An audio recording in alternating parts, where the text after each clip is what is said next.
कर्म एक ऐसा रेस्टोरेंट है जहाँ पे ऑर्डर देने पर नहीं, हमें वो मिलता है जो हम पका के पहले से रखे रहते हैं, यानी जो हम कर्म करके पहले से रखे रहते हैं, हमें वही मिलता है। हम आज आपको एक छोटी सी कहानी सुनाने के लिए फिर से उपस्थित हुए हैं। हेलो दोस्तों, शशि सिंह प्रयागराज से आप सबका स्वागत करते हैं। आज जिन लोगों का भी जन्मदिन है, शादी की सालगिरह है, उन लोगों को ढेर सारी शुभकामनाएँ।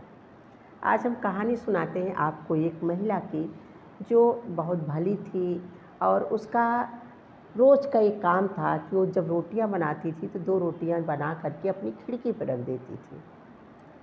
कुछ दिन के बाद वहाँ एक भिखारी गुजरने लगा तो हमेशा कहता था कि अच्छा अच्छा लौट के आए, बुरा बुरा वापस जाए।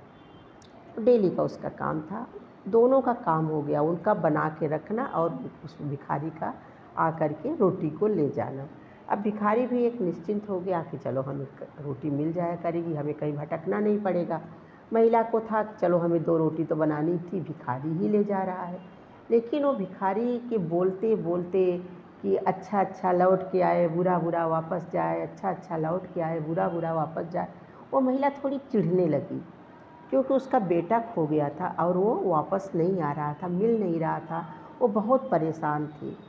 ऐसे होते होते काफ़ी दिन बीत गए। एक दिन इस महिला को इतनी झुँझलाहट हुई, इतना उसको गुस्सा आया कि उसने आटे में दवा मिला दिया, चूहे मारने की दवा, जहर मिला दिया कि आज मैं इस भिखारी को रोटी दे दूँगी, जाए खा के मर जाए, मेरा जीवन इसने नरक कर दिया। जब आता है तो उल्टा सीधा बोलता रहता है, मुझसे बर्दाश्त नहीं। वो बहुत झल्लाई हुई थी, बहुत चिढ़ी हुई थी। फिर उसके दिमाग में आया, जब वो रोटी बनाने के लिए गई तो उसके दिमाग में आया कि नहीं, ये मैं गलत कर रही हूँ, मुझे ऐसा नहीं करना चाहिए। उसने तुरंत उस आटे को ले जा कर के गड्ढा खोदा और उसमें दबा दिया कि कोई और जीव जंतु इसको खा करके कहीं ऐसा न हो कि वो मर जाए, मुझे पाप लगे। उस महिला ने फिर से आटा बनाया और उसको रोटी बना के ले जा के खिड़की पे रख दिया। ये क्रम चलते चलते कई महीने बीत गए थे।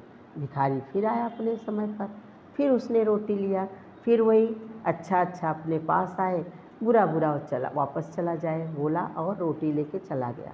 महिला बहुत झुँझलाई, कब इससे मेरा पीछा छूटेगा, कब इससे मेरी जान छूटेगी, ये पता नहीं क्या बोलता रहता है।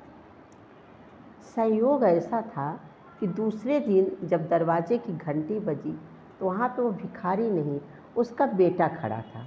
अब वो महिला बहुत खुश हुई, लेकिन बेटा बहुत थका फटे हाल, बहुत इतना बीमार सा बेटा एकदम से था जो चलने की स्थिति में नहीं था। महिला ने उसको देख कर के गले लगा लिया, खुशी से उसके आंसू निकल पड़े, करे बेटा तुम आ गए, मेरे भगवान ने मुझे तुम्हें वापस कर दिया। बहुत खुश हुई, इतना खुश हुई, भाव विह्वल हो गई। फिर बोली, बेटा कहाँ थे तुम इतने दिन, कैसे किस तरह से तुम वो थे, हम कितना परेशान थे तुम्हारे लिए। तो उसने बोला कि माँ मैं आ तो कल ही जाता, लेकिन कल इतना जाम था, इतनी भीड़ थी कि मैं नहीं आ पाया।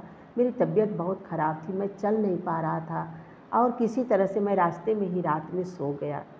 सुबह जब मेरी नींद खुली तो मैं बहुत भूखा था, इतना भूखा था कि मुझसे चला नहीं जा रहा था। तभी वहाँ एक इंसान आया, भगवान के रूप में स्वयं भगवान आए और मुझे वो 2 रोटी दे के गया और मैंने वो रोटी खा करके मुझे थोड़ी ताकत मिली, तो मैं किसी तरह से चल करके आज यहाँ आया हूँ। माँ बहुत खुश हुई। माँ ने उस व्यक्ति को धन्यवाद दिया, हे प्रभु, आप स्वयं भगवान बन करके मेरे बच्चे के पास पहुँचे और आपने मेरे बच्चे को वापस कर दिया। माँ ने उससे पूछा कि वो दिखता कैसा था, कैसा था वो, कभी मिलेगा तो हम धन्यवाद देंगे। तो उसने कहा जैसे आम भिखारी होते हैं, था तो वैसे, लेकिन एक बड़ी अजीब बात बोलता था, अच्छा अच्छा वापस आए, बुरा बुरा दूर चला जाए, इस तरह से कुछ बोल रहा था।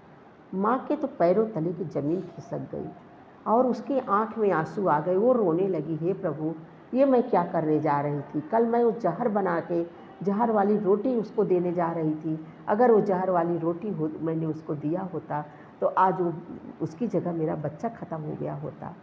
कहने का मतलब ये है कि आपका जो कर्म होता है वो लौट के आपके पास ही आता है, ये जमा होता रहता है। इसलिए कभी भी आपको क्रोध आए तो थोड़ा सा रुक जाइए, अपने को समझिए, अपने को संभालिए, खुद को संभालिए, तब फिर कोई निर्णय लीजिए, कहीं ऐसे में आपका ही कोई अपना नुकसान न हो जाए। इसी के साथ मैं आप सबको धन्यवाद करती हूँ। अगर आप लोगों को कहानी अच्छी लगी हो तो हमें लाइक, कमेंट, सब्सक्राइब ज़रूर करिएगा और अपने कमेंट में ज़रूर लिखिएगा कि आपको ये कहानी कैसी लगी। नमस्कार।